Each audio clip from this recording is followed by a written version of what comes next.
ప్రియమైన సోదరులారా, నేటి దినాల్లో మనం చూస్తున్నాం చాలామంది పాపాన్ని జయించాలా, మేము అబద్ధాలు చెప్పకూడదు, మేము దొంగతనాలు చేయకూడదు, మేము మంచి కార్యాలు చేయాలని ఎన్నో రకాలైన పనులు చేస్తున్నారు.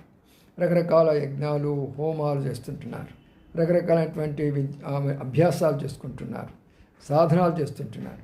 అయితే పాపాన్ని ఎందుకు జయించలేకపోతున్నారు? దానికి కారణం ఏంటి? మానవుని యొక్క శక్తి ద్వారా, జ్ఞానం ద్వారా ఎవరు కూడా పాపాన్ని జయించలేరు. పాపం అంటే చెడు కార్యాలన్నీ కూడా పాపం కిందకే వస్తాయి. ఆ పాపాలన్నీ నువ్వేం చేస్తూ నీ మనస్సాక్షి చెప్తూ ఉంటుంది. అయితే దీని యొక్క మరి మనం జయించాలంటే రోమన్ రాష్ట్రపత్రిక బైబిల్ గ్రంథంలో ఏముందంటే 8:16లో ఎందరూ దేవుని ఆత్మతో నడిపడతారో వారు దేవుని కుమారులు అవుతారంట. దేవుని ఆత్మ ఉన్నవారు పాపం చేయరు, అబద్ధాలు చెప్పరు, దొంగతనాలు చేయరు, మోసం చేయరు, దేనికి కూడా లోబడరు వారు. కాబట్టి ప్రభువు నమ్ముకొనండి, ఆత్మను పొందండి, పాపాన్ని జయించండి, రుజువు